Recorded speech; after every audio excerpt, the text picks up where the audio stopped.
Fala Brasil, olá YouTube, olá podcast 2023 chegando ao fim. E olha, este ano tivemos muitas grandes produções para o cinema, para o streaming, produções de grandes histórias, grandes bilheterias e que marcaram este ano.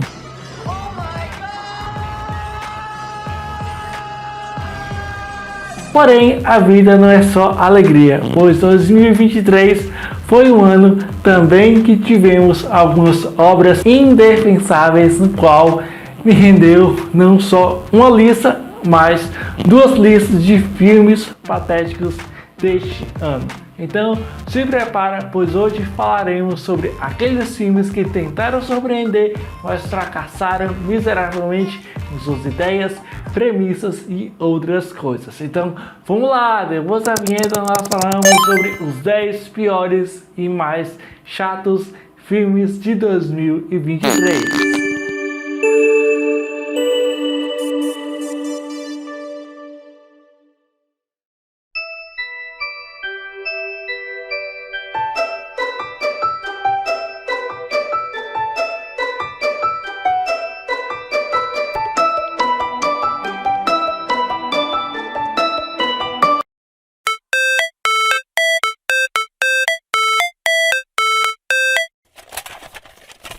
Começamos a nossa lista com o filme da Diamond Films, que inclusive eu fugi da cabine de imprensa.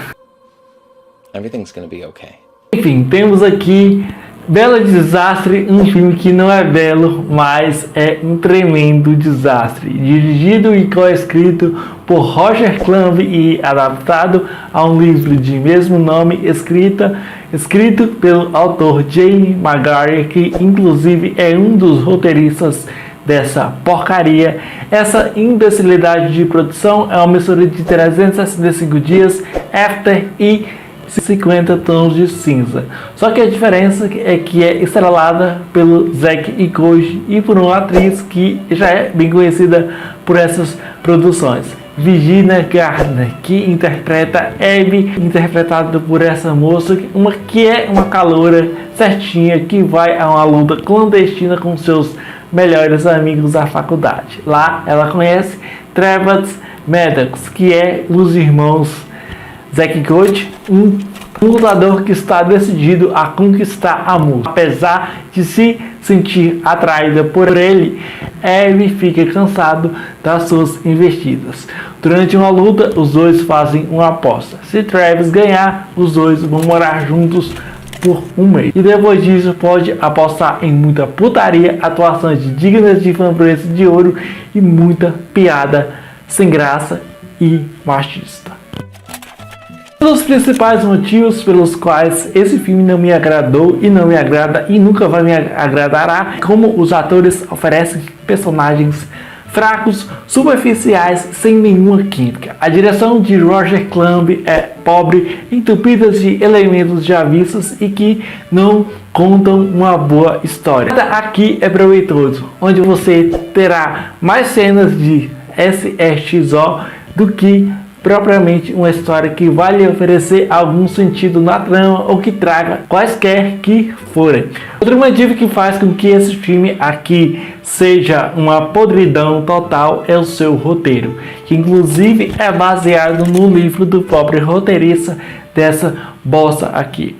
E apesar de saber que todo ano sai uma infantilidade fútil como essas aqui, Hollywood parece gostar de trazer sempre essas péssimas ideias. Se não bastasse de 365 dias e After trazerem essas histórias chatas, e já temos mais um filme desse filme aqui, Belo Desastre, que já anunciaram mais um filme previsto para o primeiro semestre de 2024 sobre o casamento dessas lesmas. Enfim, é um péssimo filme, uma ideia idiota e atores que não sabem atuar em um filme.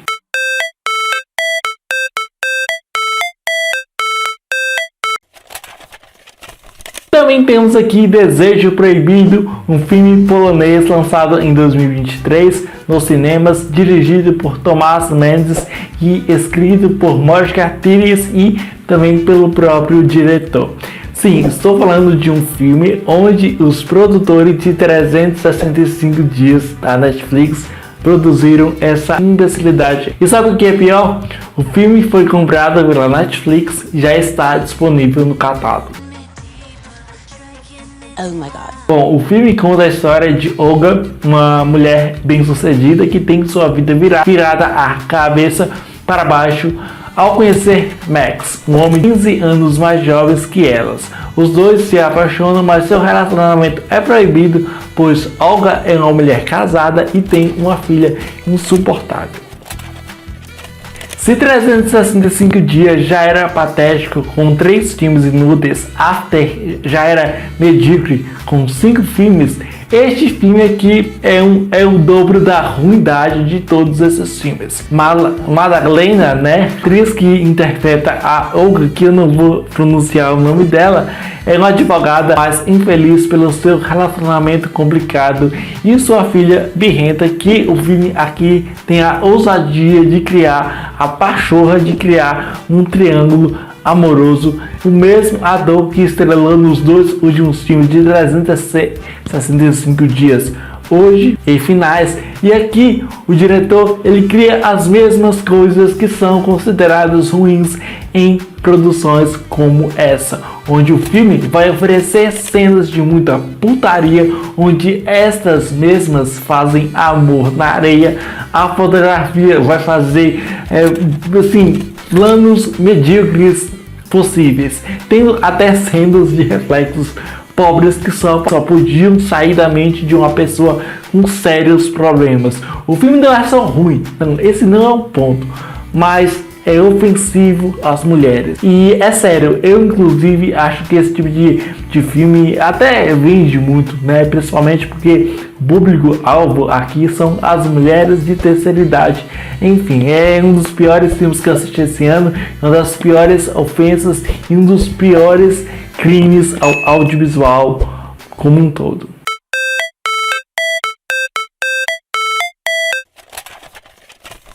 É com muito aperto no peito que eu vou falar de um filme brasileiro, mas enfim, este ano tivemos o patético, trágico e conflitante La Situación, um filme nacional da Star Plus que teve uma estreia limitada nos cinemas e que foi direto para o serviço de streaming Star Plus, né? La Situación é essa comédia brasileira de 2023, dirigida por Thomas Portela e escrita por Caroline Castro e Natália Klein, produzida pela Mixer Filmes e distribuída pela Star Plus.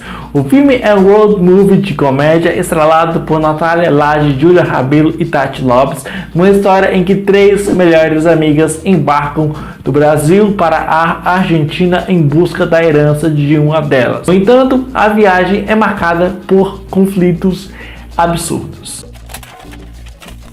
Mesmo que acredite que a premissa podia render ótimas ideias, principalmente por conflitos externos culturais, eu fiz um vídeo aqui no canal alguns meses atrás falando sobre os problemas desse filme, mas o que mais me impactou negativamente foi exatamente os clichês super expositivos e genéricos que não fizeram a menor diferença aqui. Como a direção são bem amadoras, fazendo as coisas de uma maneira tão insignificante. Eu particularmente gosto da Tati Lopes aqui e talvez ela seja a única coisa boa desse lixo.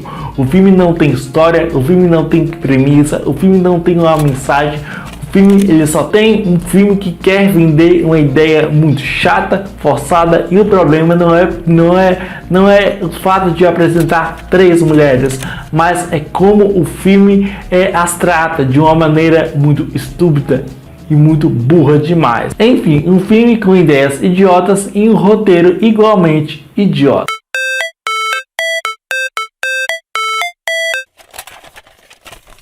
E aqui temos também o Simpu Sangue e Mel, um dos piores filmes que uma mente humana podia pensar em escrever, dirigir e produzir. Esse filme de bosta, idealizado pelo roteirista, diretor e produtor Ryan Waterfield, é uma releitura sombria e macabra e violenta dos personagens clássicos de Ursinho Pooh, como Pooh e Leitão, como assassinos em série.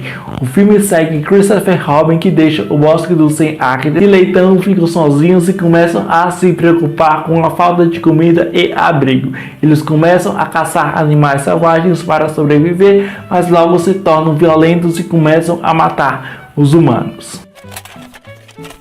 Embora eu tenha criado poucas expectativas, já que o marketing do filme no ano passado foi realmente intenso, o maior problema desse terror pipocão chato, incrédulo e ridículo é que usa apenas os nomes dos personagens, Ursinho Pooh e Leitão, que tinham até ideias muito boas e de fato dava para ser uma trecheira muito deliciosa. Porém, não há roteiro, não há uma história minimamente envolvente, além de Ryan Waterfield ser utilizado de conceitos datados, onde temos 6 atrizes que ninguém lembra do nome dessas atrizes e que de fato a importância delas nessa trama aqui é totalmente inexistente. Fora os efeitos visuais do projeto, que é totalmente destrambelhado, mal feito, mal escrito e muito mal atuado.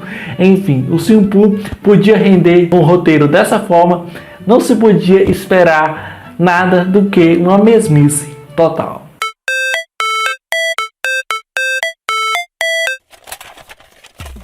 Embora eu tenha gostado de pouquíssimas ideias desse filme, como o vilão caricato de Jason Momoa, esse 10º filme da franquia Velozes e Furiosos é certamente uma inutilidade do cinema atual.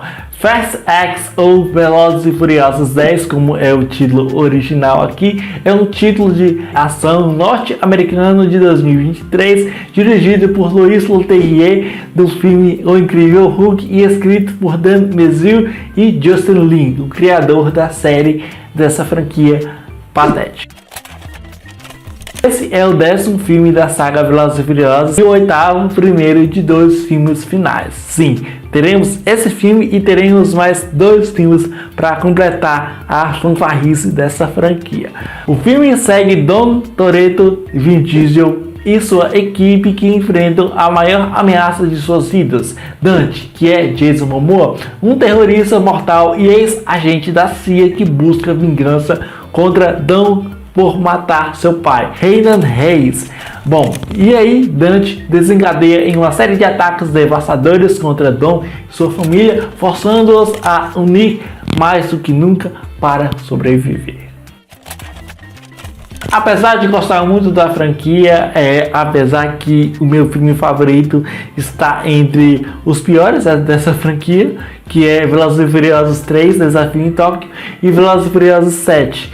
E se juntarmos, Velozes e Furiosos 9, que colocou situações ainda mais confusas e onde leis da física não existem, colocando carros no espaço, neste filme aqui é uma certa superficialidade dentro daquela narrativa que, apesar de tudo, pode até agradar os fãs de blockbusters genéricos, mas aqui nada se compara a isso. Para ser bem sincero, eu fico imaginando como é o processo de ideias em um filme dessa franquia. Será que eles têm reuniões com a equipe do filme? Ou será que eles ligam a câmera e o diretor vai tirando ideias do rei? Enfim, ainda que possua um personagem com uma maior impotência como Jason Momoa, interpretando aqueles vilões caricatos, clichês e estereotipados de filmes de ação da década de 80 / década de 90.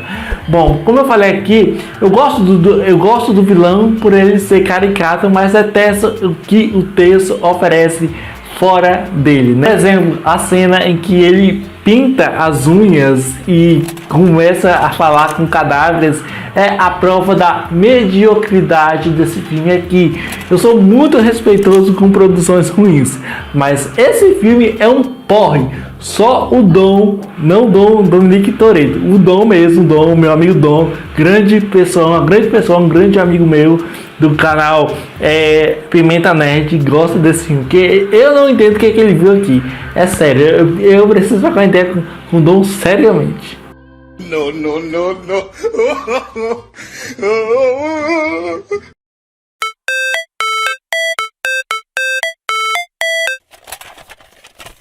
Temos aqui Toque Toque Toque, Ecos do Além, que é um filme de terror lançado este ano, dirigido por Samuel Bodin e estrelado por Anthony Starr, de The Boys, Laura Hauer e Rupert Grint. O filme é baseado no conto O Coração Delator, de Edgar Allan Poe. Bom, a história segue Peter, um menino de 8 anos que começa a ouvir uma batida misteriosa vindo de dentro da parede de seu quarto. Seus pais insistem que é apenas sua imaginação, mas logo Peter está cada vez mais convencido que algo sobrenatural está acontecendo. À medida que o medo de Peter aumenta, ele começa a questionar a confiança que tem em seus pais. Ele também começa a se preocupar que a batida pode estar relacionada a um segredo sombrio que sua família está escondendo. Este filme de terror e suspense com pitadas de mistério tinha muitas boas ideias para se tornar um filme tipicamente interessante, mas o principal fator que este filme se tornou inútil para mim é o roteiro. Embora acho a realização dessas ideias de Samuel Bodin bem quaisquer coisas. O filme não envolve o telespectador com a história, é uma história xoxa, fraca, frágil, com interpretações mais forçadas que promessas de políticos em eleições e que não convencem em absolutamente nada. É um filme escuro que podia até utilizar essa escuridão para compor cenas e contar uma história intrigante, instigante, envolvente e impactante. Só entrega uma história chata, imbecil e com um plot twist para te fazer de trouxa. Gosto muito da interpretação do Anthony Starr, mas ele é a única coisa que presta nessa imbecilidade de filme.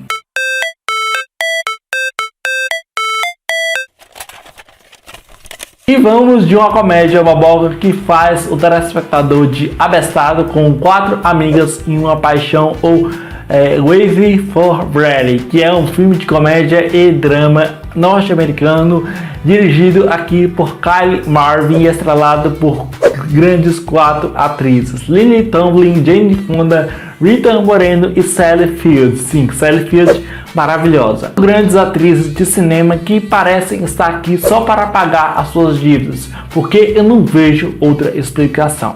Na trama, 4 melhores amigas fazem uma viagem inesquecível para ver o jogador de futebol americano Tom Brady no Super Bowl. Ué, Jota, você tem problemas com histórias protagonizadas com mulheres de 70 anos? Não, é óbvio que não, mas eu não vou passar pano para produções que não oferecem absolutamente nada. Um dos principais problemas desse projeto é o não aproveitamento de suas intérpretes.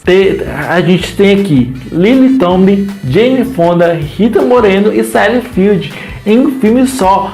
Para quem não as conhece, elas foram e continuam sendo grandes atrizes de Hollywood que fizeram histórias em seus respectivos papéis. O roteiro quer envolver o público ao colocar as senhoras em situações com muita loucura e muita escatologia, onde o único objetivo é trazer uma comédia fácil de rir. Eu encontrei essa palavra aqui porque é o que define esse filme.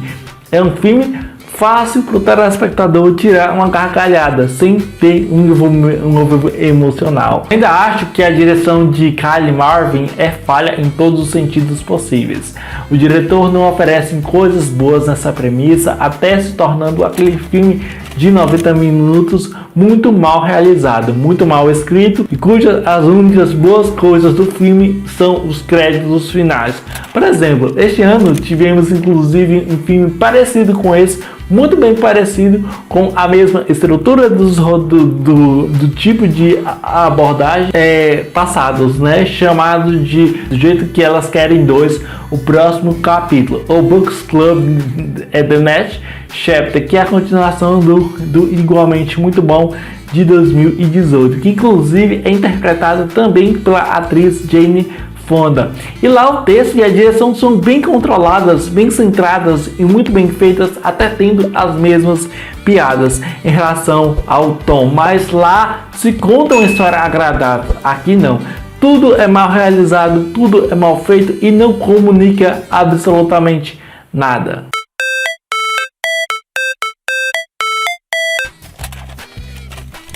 E temos aqui The Flash, que é um filme de 2023, gênero de super-heróis, ação e aventura norte-americano, baseado no personagem título da DC Comics, que é dirigido por Andy Muschietti, dos dois filmes de It, A Coisa, de 2017 e 2019, e escrito por Cressida Rodden, com base em uma história de John Francis Daley e John Goldstein, do filme Dungeons and Dragons de 2023, e por Job Harris, que eu acredito ser baseado em um quadrinho pop do personagem título, né? Pelo que eu dei uma pesquisada, acho que é The Flashpoint, alguma coisa assim, né?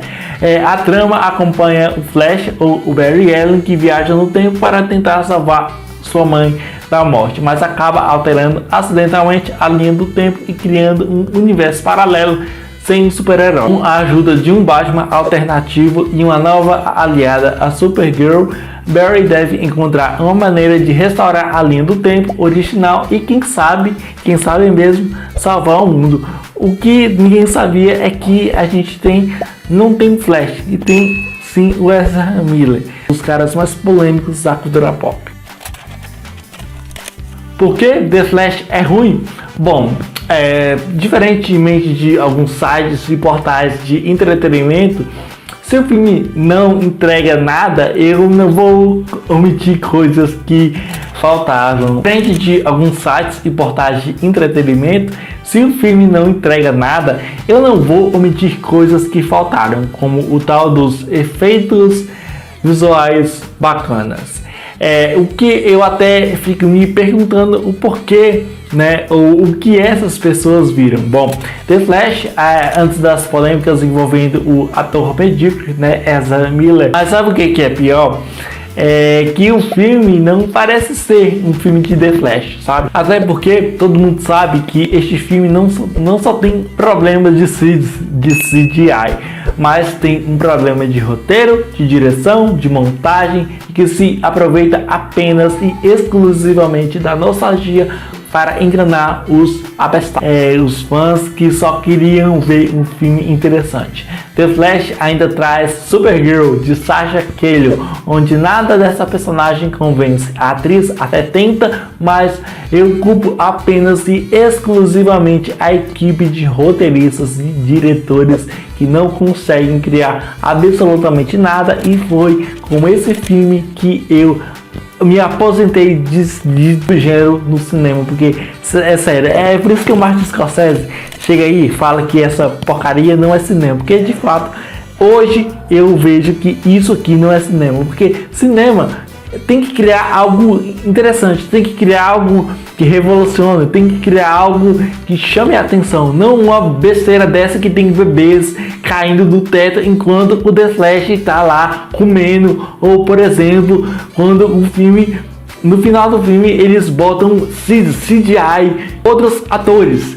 Nicolas Cage, o ator que fez lá a primeira versão do Super-Homem, o Batman, e lá no final do filme eles botam a pachorra. Não, é sério, eu não consigo não colocar esse filme nessa lista aqui, porque é uma das piores, uma das coisas mais absurdas que eu assisti nesse ano. É sério, não consigo entender quem gostou dessa imbecilidade aqui.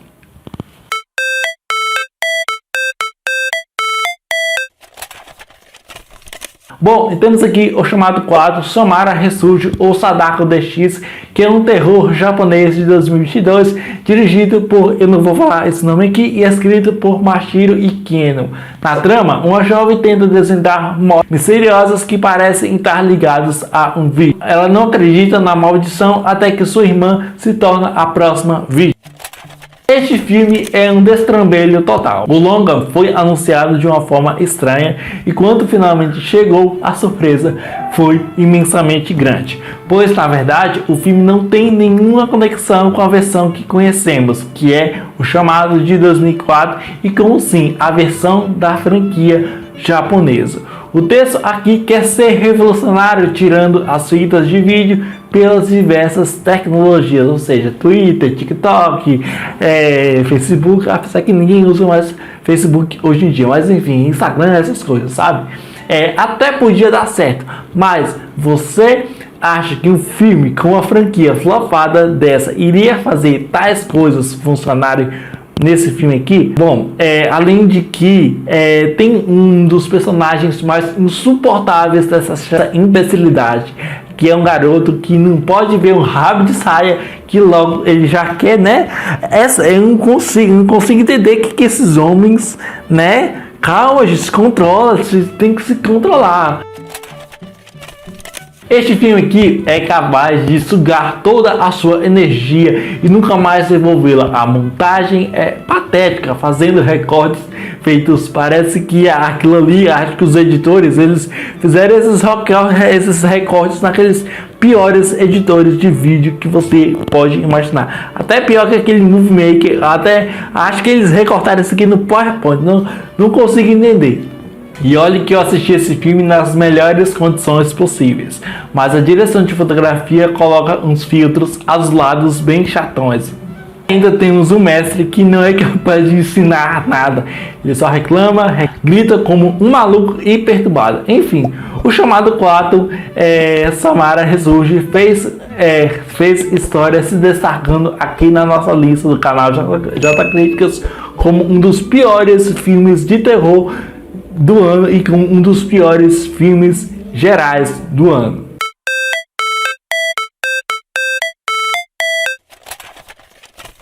Bom, e por fim, mas não menos importante, o pior filme de 2023, na minha humilde opinião, é primeiramente, toquem os tambores, batem aí os tambores. Sim, gente, O Exorcista não tinha como ser outra coisa, né? Para fechar essa lista de hoje, temos aqui o entediante e extremamente forçado e superficial O Exorcista, o Devoto, filme de terror sobrenatural de 2023, dirigido pelo mesmo diretor e pela mesma equipe criativa, e eu faço aspas muito grandes aqui, a equipe que terminou e finalizou e colocaram lá no fundo mesmo a trilogia Halloween. David Gordon Green e escrito aqui por Peter Setley, que é uma sequência direta a um dos melhores filmes de terror de todos os tempos, O Exorcista de 1973, que segue Victor Fieldstein, que decide confrontar o mal quando repara que sua filha Angela e a sua melhor amiga Catherine mostram sinais de possessão demoníacas. E cara, é sério, gente do céu, meus amigos. Bom, ainda pior que ser uma sequência de um dos maiores clássicos do cinema do horror, este filme ofende demais ao cinema de terror e de todos os seus subgêneros e também ao próprio cinema como um todo. Para mim, esse filme e The Flash são dois filmes que não são considerados partículas que não precisam existir. Tem uma das piores cenas que eu vi no cinema e possivelmente uma das maiores mentiras que o cinema já colocou, onde você vai juntar várias religiões para fazer um exorcismo, que eu considero um dos piores filmes de exorcismos já feitos. E olha que esse ano tivemos o patético, porém divertido, O Exorcista do Papa, que assim, eu acho esse filme, O Exorcista do Papa, muito ruim, muito mal escrito, muito mal dirigido, mas ele sabe, é aquele filme que você acaba se divertindo pelas pandeguices. E assim, gente, eu podia aqui passar falando de muitas outras coisas. Tem um CGI patético, tem uma direção patética, tem um roteiro patético, tem um não aproveitamento de personagens clássicos patéticos, tem um não aproveitamento de uma música clássica da franquia e do filme de 1973.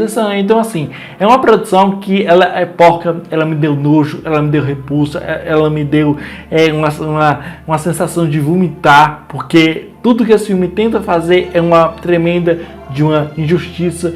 Eu sei que muita gente até gostou desse filme, mas eu não consigo entender como pessoas que assistem muitos filmes, conseguem gostar de uma produção dessa. O que essas pessoas elas viram de interessante? Porque tem um CGI péssimo, tem uma direção péssima, tem um roteiro muito mal. Eu fiquei muito feliz com isso, porque David Gordon Green, ele não é um bom diretor. A gente tem que entender isso. Ele não dirigiu muito bem a franquia, a trilogia, né, de Halloween. Gosto do Halloween de 2018, mas eu vejo que não é um filme de Halloween, sim um filme qualquer de terror que funcionou e é muito bom.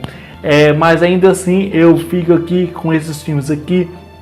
Quero compartilhar esses filmes aqui com vocês. São os meus filmes que eu detestei de assistir em 2023 e eu quero saber de você. Quais foram os piores e mais patéticos filmes que vocês assistiram? Vocês concordam com a minha opinião? Não concordam com a minha opinião? Deixe aqui nos comentários. Então, se você ainda não é inscrito ou se você chegou aqui de paraquedas, eu vou te pedir para que você deixe o seu like, inscreva-se no canal, ative o sininho e compartilhe esse vídeo com aquele seu amigo ou sua amiga que está cansado de ver nos filmes, para que essas pessoas não tenham a pachorra de clicarem lá no filme acreditando ser uma produção boa e na verdade elas vão detestar bastante. E vamos aqui para algumas menções desonrosas. Certas pessoas da Netflix, que lançou em janeiro ou em fevereiro, protagonizado por Ed Murphy. É um filme que tinha até algumas boas ideias, mas é um grande fracasso. A Freira 2 e Mega Tubarão 2, dois filmes que saíram nos cinemas e que um deles até fizeram uma bilheteria muito boa, só que a qualidade Temos aqui também Ghosted Sem Resposta, que é um filme de ação misturada com romance, protagonizado por Ana de Armas e também por Chris Evans. É um filme que foi direto para o streaming, para o Apple TV Plus, que é um streaming que tem um catálogo vasto de bons filmes de extrema qualidade, porém é um filme que foi um grande fracasso. Bom, ainda temos aqui uma comédia que eu assisti no dia do seu lançamento, que foi Na Sua Casa ou Na Minha, protagonizado por Ashton Kutcher e também por Rose Witherspoon, né? Que é um filme que tinha muitas ideias muito boas, só que não tem tanto aproveitamento assim, e o roteiro é banhado de muitos clichês que não sabem desenvolver as suas. Prever que temos também O Convento, que é um terror que saiu nos cinemas. Eu assisti inclusive na cabine de imprensa virtualmente. Temos também Agente Stones, que tentou ser uma Missão Impossível, só que protagonizado pela Gal Gadot, que não funcionou muito bem. Temos também um filme trash que saiu recentemente. E também temos aqui O Porteiro, né, que é uma comédia brasileira que para mim foi uma das piores coisas que eu vi esse ano, só que eu não só coloquei na lista porque aí as pessoas iriam entender que eu tô pegando em cima do cinema brasileiro. Não é o caso, mas eu não gostei desse filme. Damn.